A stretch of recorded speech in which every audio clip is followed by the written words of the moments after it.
After studying the present chapter, you will be able to explain the concept and nature of economic environment, to explain the significance of economic environment, to identify the elements of economic environment and their impact on business.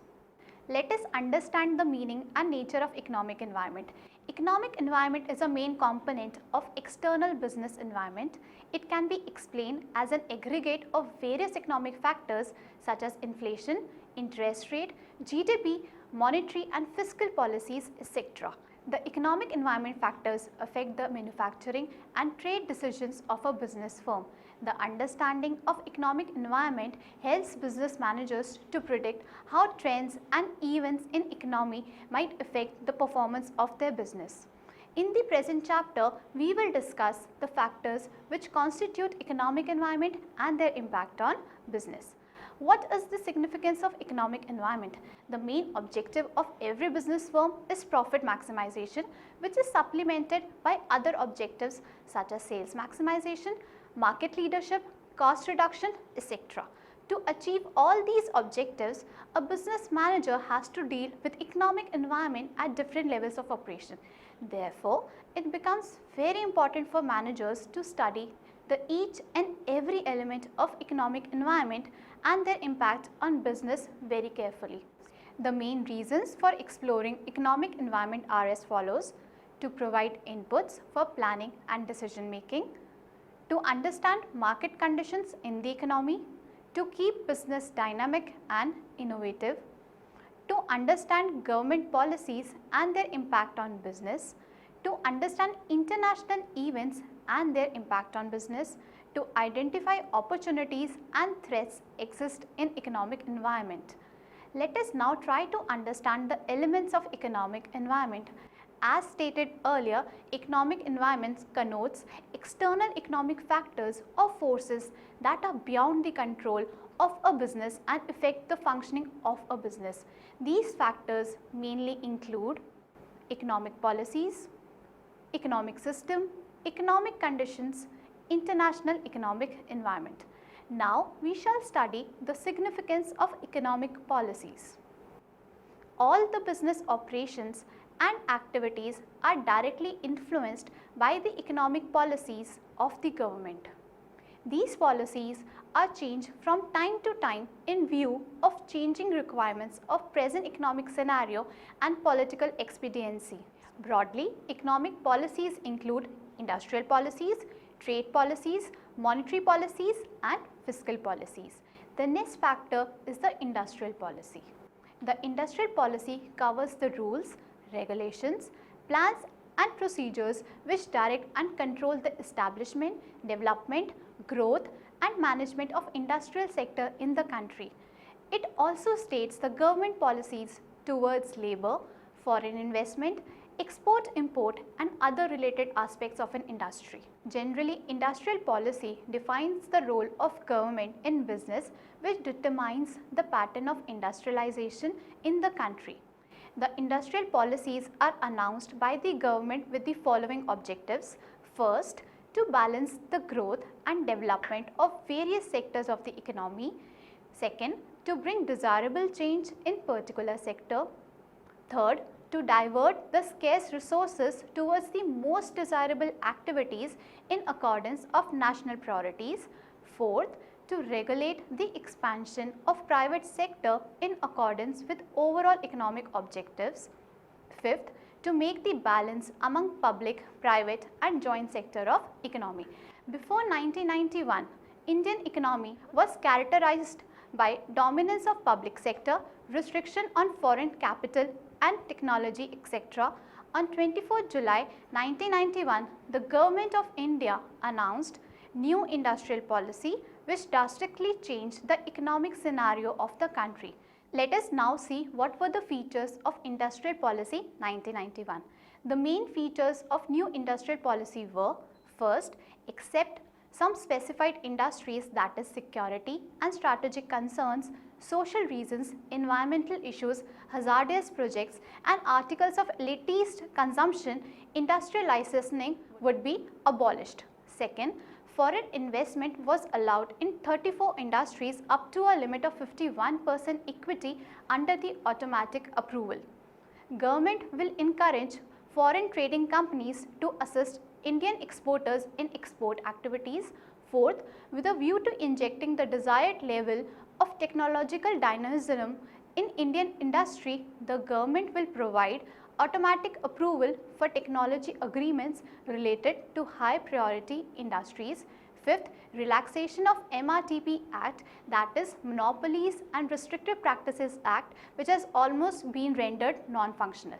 Sixth, dilution of Foreign Exchange Regulation Act, that is FERA, making rupee fully convertible on trade account. Seventh, disinvestment of public sector units shares. Eighth, closing of such public sector units which are incurring heavy losses. Ninth, abolition of CCI and wealth tax on shares. 10th, general reduction in custom duties. 11th, provide strength to those public sector enterprises which fall in reserved areas of operation or in high priority areas. 12th, constitution of special boards to negotiate with the foreign firms for large investments in the development of industries and import of technology. Monetary policy. The monetary policy is announced by the central bank of a country to control the money supply and bank credit in the economy. In India, monetary policy is announced periodically by the RBI and implemented through the large network of commercial banks. The monetary policy has profound impact on business firms. Change in money supply affects the general price level in the economy that leads to change in aggregate demand. It also affects rate of interest that influence the investment and capital structure decisions of the firms. The monetary policy changes influence the business in both negative and positive manner. A liberal monetary policy facilitates expansion of business because the funds are available at cheaper rates. Therefore, business managers take these changes carefully and adjust their plans accordingly. Now we will study the current monetary policy of RBI.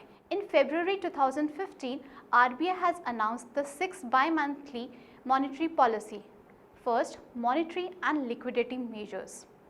On the basis of an assessment of the current and evolving macroeconomic situations, it has been decided to keep the policy repo rate under the liquid adjustment facility known as LAF unchanged at 7.75%, the cash reserve ratio CRR of scheduled banks at 4% of net demand and time liabilities. To reduce the statutory liquidity ratio known as SLR of scheduled commercial banks by 50 basis points from 22% to 21.5%. Next, to replace the export credit refinance facilities with the provision of system level liquidity with effect from February 7, 2015. Next, to continue to provide liquidity under overnight repos of 0.25% of bank-wise NDTL at the LAF repo rate and liquidity under 7-day and 14-day term repos of up 0.75% of NDTL of the banking system through auctions. And last, continue with daily variable rate term repo and reverse repo auctions to smooth liquidity. Consequently, the reverse repo rate under the LAF will remain unchanged at 6.75% and the marginal standing facility rate and the bank rate at 8.75%. Next is fiscal policy. Fiscal policies are announced by the government under the annual budget of the country, which states the planned expenditure and estimates of income for current period. Fiscal policy includes investment in particular sector like taxation policies and subsidies. Fiscal policy may provide opportunities or pose threats for business. If government levies taxes and increase duty for a particular sector, then it increases the cost of production and negatively affect the demand of their product in the market. In the budget 2015, government has reduced the corporate tax rate to 25% for next 4 years. It is an opportunity for corporate sector that will increase the profits available for distribution to shareholders. After understanding the significance of monetary and fiscal policy, we should now understand the various economic systems. The scope of private and public sector and extent of government intervention in business depends on the nature of economic system, which is a crucial element of economic environment. Mainly, there are three types of economic systems. First, capitalism. Second, socialism. Third, mixed economy. Now, what happens in capitalism? Under the capitalism, all the factors of productions are controlled and used by the private hands for profit motive. It is characterized by economic liberty, that is known as freedom to choose any economic activity and employment. Capitalism system involves minimum government intervention in economic decisions. All the economic decisions, that is what to produce, how to produce and for whom to produce, are taken by the market forces of the economy. Next is socialism. Socialism means economic system where all the economic factors are owned and controlled by the state. Under socialism system, government plays very active role in every economic activities. Government makes all efforts to provide equal opportunities to all by ensuring the optimum distribution of scarce resources. Now next is mixed economy. Mixed economy system is a combination of capitalism and socialist system of economy. The main feature of mixed economy is the coexistence of both public and private sector. In this system, government role is limited only to regulate and control private sector. The government frames economic policies and tries to minimize inequality in distribution of resources. At present, many countries of the world such as India have mixed economic system of economy. There are different economic factors which determine the nature and structure of an economy. These factors also have significant impact on functioning and decision making of a firm. These factors act as an opportunity or threat for a business. Some of these factors are as follows. We will study first about GDP, that is known as gross domestic product. GDP is a very important indicator of health of an economy. GDP can be explained as gross value of goods and services produced in an economy during a particular accounting year. GDP can be estimated by multiplying the quantity of goods and services produced with the market price. The GDP growth rate has significant impact on business. The level of GDP in the economy determines the size of aggregate demand and employment level in the economy. The high growth of GDP indicates green signal for investment in the economy. If the GDP rate is high, then it is an opportunity for a business to produce more and more to satisfy increasing demand in an economy. Next is per capita income. Per capita income means the average annual income per person. It can be calculated by dividing the national income by total population of the country. On the basis of per capita income, we can divide the economies in three different categories. The first being low income economies or underdeveloped countries. Second, middle income economies or developing countries. Third, high income economies or developed countries. The impact of per capita income on the business is noteworthy. Now what happens is the purchasing power and consumption pattern of people in a country depends on their per capita income. If the per capita income of the people will be high, there will be huge demand for goods and services in the economy. Third, inflation. Inflation refers to the increment in general price level or fall in the purchasing power. Higher inflation rate adversely affects the aggregate demand in the economy. High inflation rate increases the cost of production and makes the business uncompetitive. High inflation rate also reduces the purchasing power of people in the economy. Next, we will talk about prevailing interest rates. Prevailing interest in the economy influences both corporate borrowings and household borrowings. The capital structure decision of a business firm completely depends on the market interest rates. The expansion plans and decision of firm also depends on availability of funds at lower interest rates. The high interest rates in the economy increase the cost of using funds. It also affects the capital structure of the company. If the interest rate will be high, then firm will raise the funds through equity. Next is exchange rate. if the business is involved in international trade. Now what is international trade? That is export and import of raw material or finished goods. Then it is also influenced by the exchange rate of currency. The exchange rate can be defined as price of one currency in terms of another currency. The high exchange rates will make the domestic goods cheaper in foreign country and encourage the export.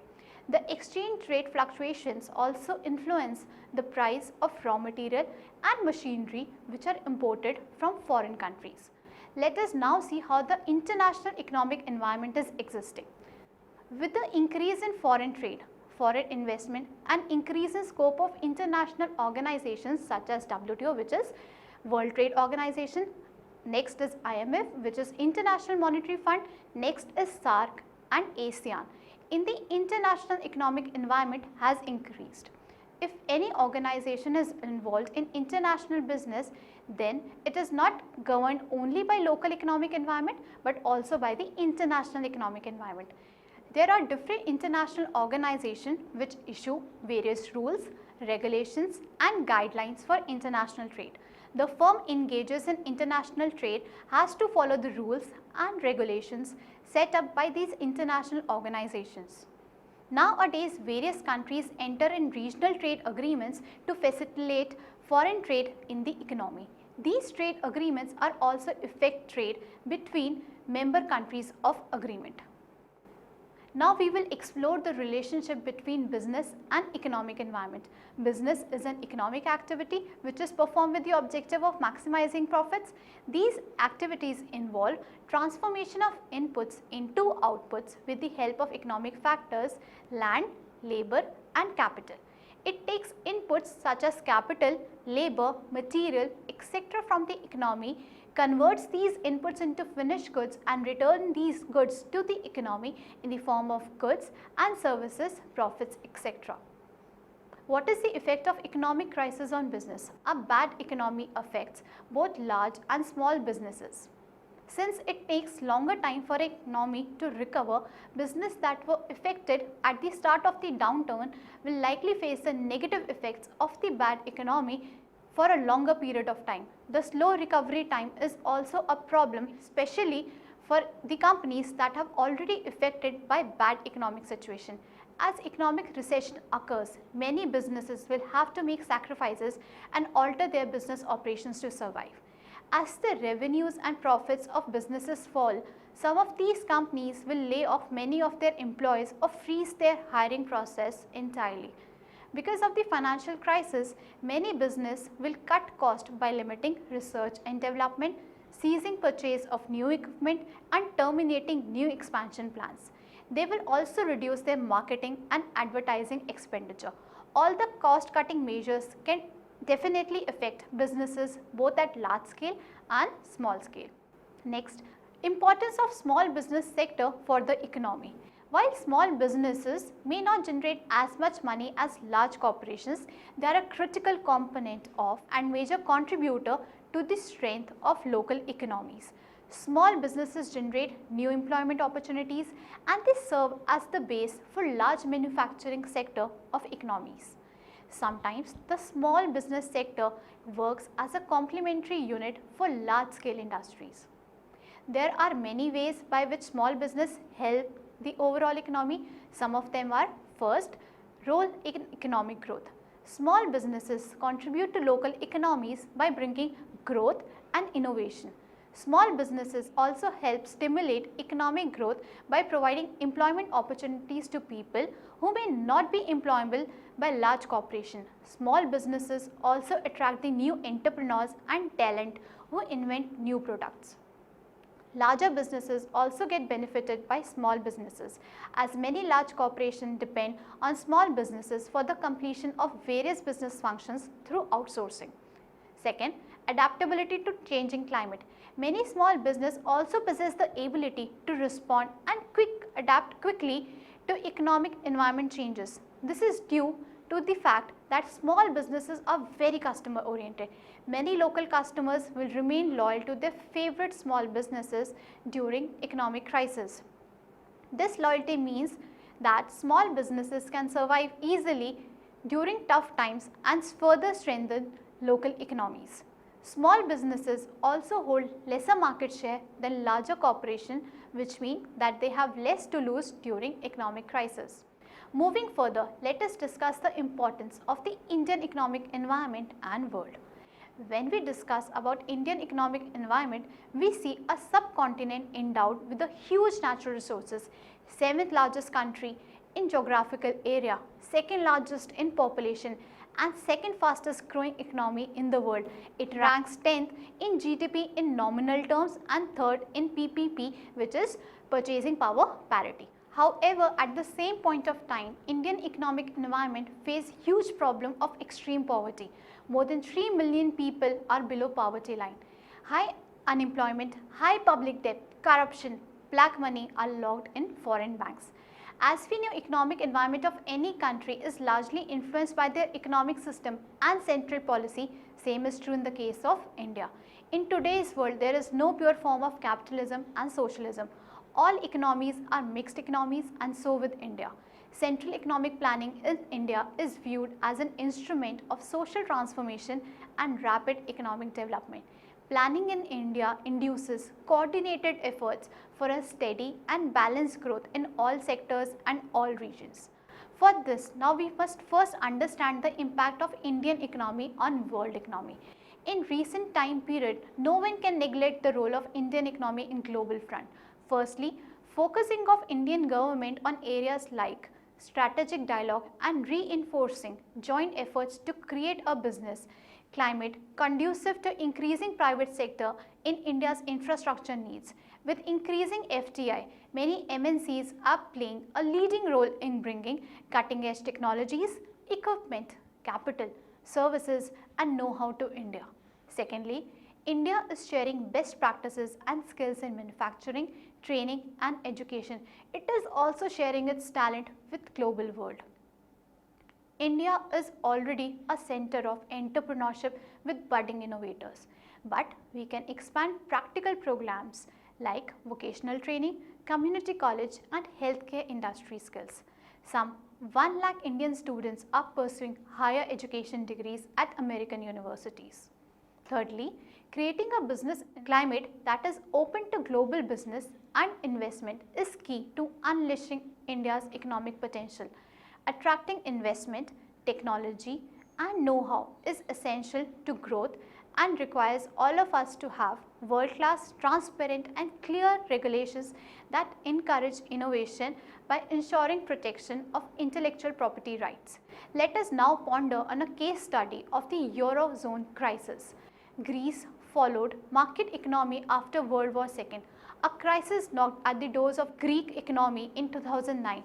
The government of Greece had followed expansionary fiscal policies which led the economy into fiscal deficits. Moreover, shortage of financial liquidity to the banking sector becomes a major reason. Public debt in the country became out of control as a result of rising public expenditure. In 2010, the Greek government revised its deficit at 13.6% of GDP. Total public debt was estimated to be at 120% of GDP in 2010, while as per OECD report, it was over 140%. The trend of government debt rose up to 140% in the country in comparison to the other economies. This compelled the Greek government to follow economic reforms. The government initially targeted bailout plans. However, this program was not successfully implemented. In November 2011, Greece passed the conditional reforms measures for labour market and mid-term fiscal plan 2015 and 16. European Union also provided the rescue package to Greece. The government also started to adopt policies to keep public expenditure under control. It improved its monitoring and budget control system. Tax evasion was also kept under the scanner of the government. The country also started fiscal adjustment programs. Thus, a free market economy resorted to government interventions under the circumstances of a crisis. Therefore, today's economy has multiple characteristics which business executives and professionals ought to understand through the lens of economic systems. Let us now summarize what we have learned in this module. First, economic environment is a combination of various factors such as economic policies, economic conditions, economic system, etc. Next, economic environment helps in understand different economic variables like current market scenario, government policies, international events and their impact on business. Next, there are four main elements: economic policies, economic system, economic condition and international economic environment, which shape the economic environment of a country. Next, small scale businesses also play an important role in the economy by generating employment opportunities and providing outsourcing services to large organizations. Next, the Indian economy keeps important place in the world economic environment. It shares best practices and skills in manufacturing, training and education with the rest of the world.